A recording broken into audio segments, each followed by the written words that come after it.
तो कैसे हो मेरे सभी भाइयों और बहनों। उम्मीद करता हूँ कि प्रभु यीशु मसीह के अनुग्रह और दया से आप सभी बहुत ही अच्छे होंगे।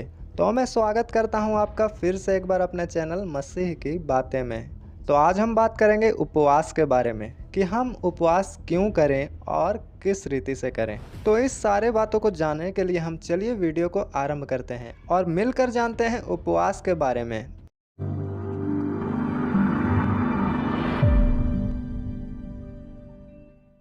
दोस्तों, कई लोग उपवास को प्रायश्चित करने के लिए भी करते हैं।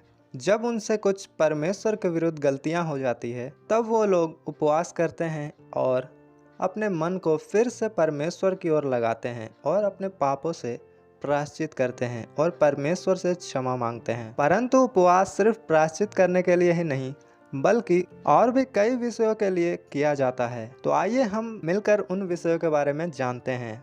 दोस्तों, मूसा ने 40 दिन और 40 रातों के दौरान उपवास किया जब वो पर्वत पर परमेश्वर से व्यवस्था को लेने गए थे। जब उसे वो पत्थर की 2 पट्टियां मिली थी जिनमें परमेश्वर का लिखा हुआ वो 10 आज्ञा था, उसे लेने के पहले भी उसे उपवास में रहना पड़ा था 40 दिन और 40 रात। जब परमेश्वर हम पर अपना नया योजना प्रकट करते हैं, नया बातों को लाते हैं, उससे पहले उसको लेने के लिए हमें उपवास भी करना पड़ता है, क्योंकि जब तक हम उपवास नहीं करेंगे तब तक हम आत्मा में मजबूत नहीं होते हैं और परमेश्वर का वो योजना हम पर पूरा नहीं हो पाता है। और दूसरा कारण है दोस्तों, संकट और परेशानी से बचने के लिए हम उपवास करते हैं।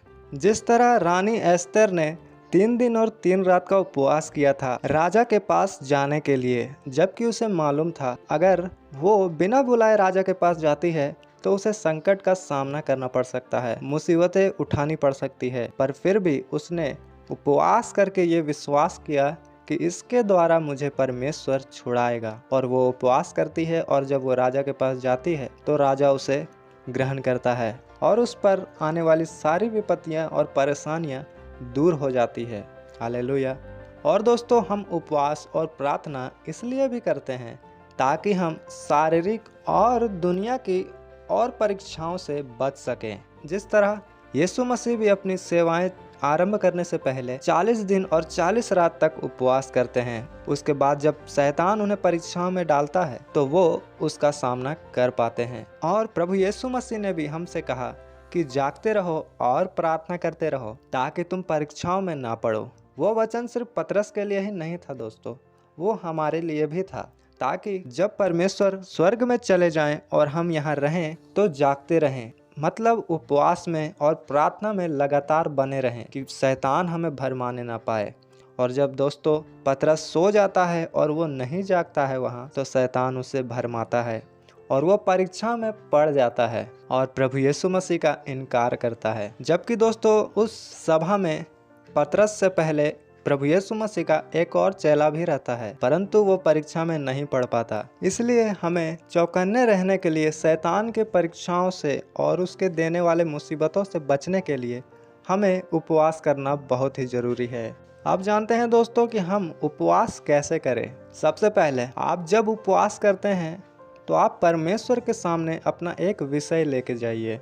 आपका एक प्रार्थना का पॉइंट होना चाहिए और उस पॉइंट को आप परमेश्वर के आगे रखें उपवास के दिन में, कि वो आपके इस विषय को पूरा करे, आपके इस मकसद को पूरा करे, आपके परिस्थिति को बदले, आपको कामयाब करे। हालेलुया। और दोस्तों, हमें ये भी जानना है कि परमेश्वर की हमारे प्रति क्या इच्छा है, ना कि हम अपने ही इच्छाओं को बताएं और अपने ही इच्छाओं को पूरा करना चाहें। कि ऐसा नहीं होना चाहिए। होना ये चाहिए कि हमारे जीवन में परमेश्वर की जो इच्छा है उसे हम पूरा होते हुए देखें, कि वो अपना योजना, अपना काम हम पर प्रकट करे, हमसे अपना काम को ले। क्योंकि दोस्तों वचन कहता है कि वो बढ़े और मैं घटूं। हालेलुया। क्योंकि दोस्तों परमेश्वर प्रभु यीशु मसीह हमारा पिता है और जब वो बढ़ेंगे तो हम उनके साथ साथ ही बढ़ेंगे, क्योंकि वो अपने बच्चों को पीछे नहीं छोड़ते हैं। इसलिए हमें ये प्रार्थना करना है कि परमेश्वर आप बढ़ें। तो परमेश्वर इस प्रार्थना के द्वारा हमें भी आशीषित करेंगे। जब हम किसी और के लिए प्रार्थना करते हैं, किसी और के लिए दुआ करते हैं कि वो बचें, वो परमेश्वर को जाने, तो परमेश्वर उनका प्रतिफल भी हमें देता है। और दोस्तों, यदि आप पहली बार उपवास कर रहे हैं तो आप कुछ घंटों की उपवास भी रख सकते हैं। ऐसा नहीं कि आप इमोशनल होकर परमेश्वर के प्रति रख दें उपवास और बेहोश हो जाएं। तो ऐसा नहीं होना चाहिए दोस्तों। आपको जितना मर्जी उतना ही उपवास रखना चाहिए। परमेश्वर बलिदान को नहीं देखता, परमेश्वर आपके मन को देखता है, आपके हृदय को देखता है। इसलिए जब आप उपवास रखते हैं तो आप अपनी ही शक्ति के अनुसार, अपने कंट्रोल करने के अनुसार ही रखें। क्या फ़ायदा अगर आप दिन भर का उपवास ही ना रख पाएं और समय ही देखते रहें और आपका मन खाने में लगा रहे और परमेश्वर से अलग रहे, तो आपका उपवास करना व्यर्थ है। आप मूर्खता कर रहे हैं और उसके सिवा कुछ नहीं। आपका ना प्रार्थना सुना जाएगा, ना उपवास रखना सफल होगा। इसलिए मैं आपसे ये विनती करना चाहूँगा कि अगर आप इस तरह का उपवास रखते हैं तो कृपया उपवास ना रखें। सिर्फ अपने शरीर को कष्ट ना दें, क्योंकि ऐसे में आपका उपवास नहीं सुना जा रहा। आपको उपवास के दिन हर समय प्रार्थना करना चाहिए, परमेश्वर की आराधना करना चाहिए और उपवास के विषय को परमेश्वर के सामने ही रखना चाहिए और ये विश्वास करना चाहिए कि आपका प्रार्थना सुना जा रहा है। परंतु जब आप ऐसा नहीं करते हैं, आप संसार के रीतियों में रहते हैं, अपने ही मर्जी के अनुसार जीते हैं और उपवास भी करते हैं, आप इंजॉयमेंट भी करते हैं, आनंद भी मनाते हैं लोगों में जाकर और उपवास भी करते हैं, तो इस तरह का उपवास आपका कोई फ़ायदा, मैं फिर से बता रहा हूँ कि नहीं होगा और ये उपवास आपका व्यर्थ ही जाएगा। इसलिए जब भी आप उपवास करें तो सही रीति से करें। परमेश्वर भी कहते हैं कि इस तरह लड़ो कि जीतो। हमें उसी प्रकार का लड़ाई को लड़ना है जिस तरह हम जीतने पाएँ, वरना हमारा उपवास करना, हमारा प्रार्थना करना सारा कुछ व्यर्थ ही जाएगा। हम कमज़ोर होते जाएंगे और निर्बल होते जाएंगे और शैतान हम पर प्रबल होता जाएगा और परमेश्वर ना कुछ कर पाएंगे हमारे जीवन में, ना हम इधर के रहेंगे ना उधर के रहेंगे। बाइबल कहती है दोस्तों, मत्ती 6 का 16 और 18 वचन में, जब तुम उपवास करो तो कपटियों की नाई तुम्हारे मुंह पर उदासी न छाई रहे, क्योंकि वे अपना मुंह बनाए रहते हैं ताकि लोग उन्हें उपवासी जानें।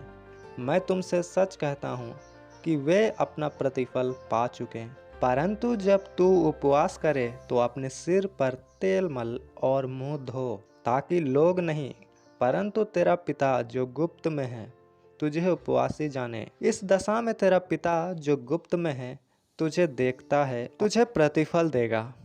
इसका मतलब यह है कि आप मनुष्य को दिखाने के लिए उपवास और प्रार्थना ना करें, इससे आपको कोई प्रतिफल नहीं मिलेगा। पहले तो ये उपवास परमेश्वर को समर्पित हो और दूसरा ये उपवास एक मकसद, एक उद्देश्य के साथ हो।